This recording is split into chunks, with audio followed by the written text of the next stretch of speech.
नमस्कार दोस्तों, आपका स्वागत है हमारे चैनल पर। आज हम आपको लेकर जा रहे हैं एक अद्भुत यात्रा पर, जहां धरती पर एक महान मंदिर बनने जा रहा है। 22 जनवरी 2024 को राम मंदिर की प्राण प्रतिष्ठा होने वाली है। राम मंदिर का ये कार्य अंतिम चरण में है, जो कि राम भक्तों के लिए एक बहुत बड़ी खुशखबरी है। मर्यादा पुरुषोत्तम श्री राम के जन्म स्थल अयोध्या भारत के पवित्र सप्तपुरियों अयोध्या, मथुरा, माया, काशी, कांची, अवंतिका और द्वारका में सबसे प्रथम स्थान पर है। जब महाराज मनु के लिए एक नगर का निर्माण होना था, तब महर्षि वशिष्ठ ने सरयू नदी के किनारे एक भूमि का चयन किया। इस भूमि पर देव शिल्पी विश्वकर्मा जी ने अयोध्या नगरी की स्थापना की। अर्थवेद में अयोध्या को भगवान का नगर कहा गया है। स्कंद पुराणों में दिया है कि अयोध्या नगर भगवान विष्णु के सुदर्शन चक्र पर स्थित है। दशरथ नंदन श्री राम के जन्म के लिए प्रसिद्ध अयोध्या में अन्य कई ऋषि मुनि, तीर्थकरों, महान योद्धा एवं कई चक्रवर्ती सम्राट भी जन्म ले चुके हैं। बौद्ध धर्मियों के अनुसार भगवान बुद्ध ने अयोध्या में लगभग 16 वर्ष तक निवास किया था। आज हम आपको बताते हैं कि कैसे आप भगवान श्री राम के दर्शन मंदिर में कर सकते हैं और अयोध्या के अन्य प्रसिद्ध मंदिरों के दर्शन करके अपनी संपूर्ण यात्रा का आनंद ले सकते हैं। अयोध्या कैसे पहुँचे? जो लोग उत्तर प्रदेश से दूर के राज्य में रहते हैं, वो फैजाबाद और अयोध्या को एक ही शहर मानते हैं, पर ऐसा नहीं है। फैजाबाद और अयोध्या अलग अलग शहर हैं। फैजाबाद से अयोध्या 7 किलोमीटर की दूरी पर स्थित है। उत्तर प्रदेश के मुख्यमंत्री योगी जी ने फैजाबाद जिले का नाम बदलकर अयोध्या कर दिया। वायु मार्ग से अयोध्या कैसे पहुँचे? अयोध्या पहुँचने के लिए सबसे निकट 130 किलोमीटर की दूरी पर चौधरी चरण सिंह एयरपोर्ट लखनऊ में स्थित है। यहाँ पहुँचने के बाद आप एयरपोर्ट से टैक्सी लेकर या ट्रेन या बस के द्वारा सफर करके अयोध्या पहुँच सकते हैं। आप अन्य गोरखपुर, इलाहाबाद और वाराणसी एयरपोर्ट के माध्यम से भी अयोध्या आ जा सकते हैं। ट्रेन के द्वारा अयोध्या कैसे पहुँचे? अयोध्या पहुंचने के लिए रेलवे सबसे अच्छा साधन है। फैजाबाद और अयोध्या रेलवे स्टेशन के लिए लगभग सभी प्रमुख महानगरों एवं नगरों से ट्रेन चलती है। अगर अयोध्या या फैजाबाद पहुंचने के लिए आपके शहर से कोई सीधी ट्रेन ना हो, तो आप मनकापुर या लखनऊ रेलवे स्टेशन आ सकते हैं। मनकापुर से अयोध्या 35 किलोमीटर और लखनऊ से 130 किलोमीटर दूर है। यहाँ से आप बस, टैक्सी या कार से अयोध्या पहुँच सकते हैं। सड़क मार्ग से अयोध्या कैसे पहुँचे? अयोध्या के लिए सरकारी और निजी बस सेवाओं का बड़ा नेटवर्क है, जो अयोध्या को देश के कई शहरों से जोड़ कर रखता है। उत्तर प्रदेश और आसपास के राज्यों से अयोध्या के लिए कई एसी और नॉन एसी बस चलती है।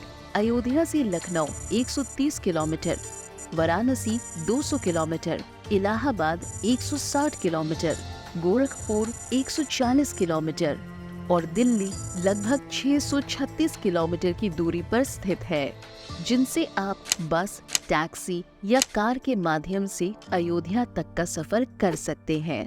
अयोध्या में रुकने की व्यवस्था। अयोध्या में कई प्रकार के प्राइवेट होटल और धर्मशालाएं उपलब्ध हैं। यहाँ पर श्री जानकी महल ट्रस्ट और बिरला धर्मशाला रुकने के लिए उत्तम है।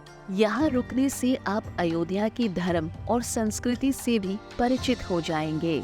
यहाँ नॉन एसी कमरा 200 रुपए में और एसी रूम 800 से 1000 रुपए में मिल जाएगा।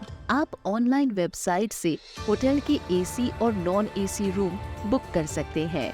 अयोध्या में धर्मशाला की जानकारी का लिंक नीचे दिया गया है।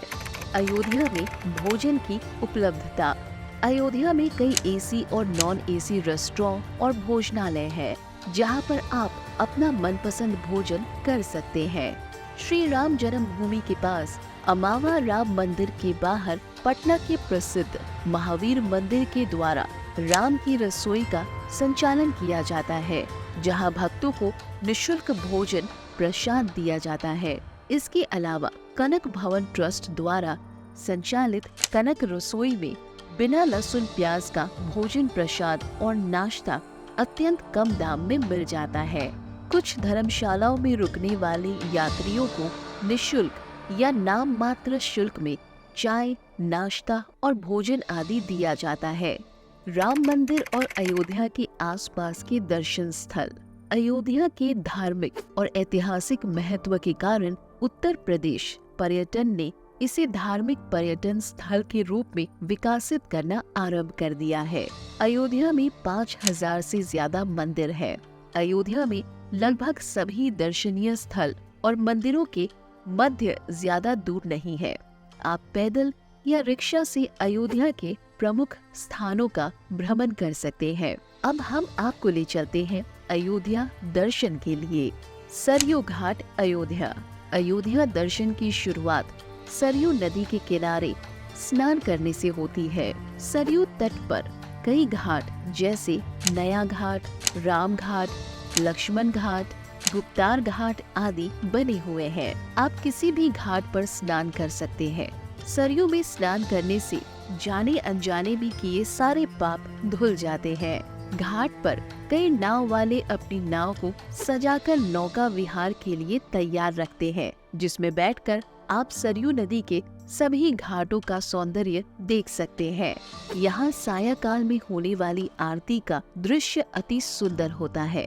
राम की पौड़ी अयोध्या। सरयू घाट के पास स्थित है राम की पौड़ी, जिसके बारे में एक पौराणिक कथा प्रचलित है। एक बार लक्ष्मण जी ने सभी तीर्थ स्थलों के दर्शन करने के लिए जाने का निश्चय किया। तब श्री राम जी ने यहाँ इस पौड़ी की स्थापना की और कहा कि सायंकाल के समय सभी तीर्थ यहाँ स्नान के लिए उपस्थित होंगे। जो भी व्यक्ति इस समय अवधि में यहाँ स्नान करेगा उसे सभी तीर्थ का पुण्य प्राप्त होगा। श्री राम के जाने के बाद यहाँ का जल सूख गया। इस समय मोटर पंप से सरयू नदी का जल इसमें भरा जाता है।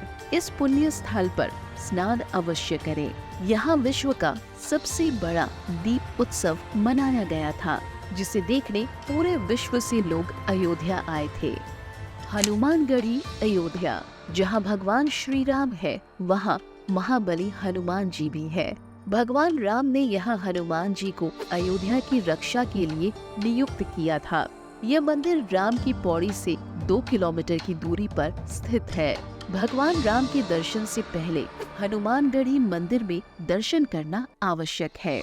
एक ऊंचे टील पर स्थित होने के कारण 76 सीढ़ियों को चढ़ने के बाद हनुमान जी की 6 इंच की प्रतिमा दर्शन प्राप्त होते हैं। चारों तरफ से चढ़े हुए कई फूल माला के मध्य में हनुमान जी बाल रूप में माता अंजनी की गोद में बैठे हुए अति सुंदर लगते हैं।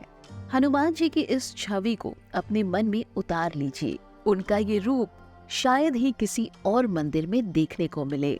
आखिरकार हम इस यात्रा को समाप्त करेंगे एक शांति भरे संदेश के साथ और देखेंगे कैसे ये मंदिर हमारी समृद्धि और एकता की ओर एक कदम और बढ़ा रहा है। धन्यवाद दोस्तों, इस अद्वितीय यात्रा में हमारे साथ जुड़ने के लिए। अगर आपको ये वीडियो पसंद आया हो तो लाइक करें, सब्सक्राइब करें और हमें बताएं कि आपको कौन कौन सी और वीडियोस चाहिए।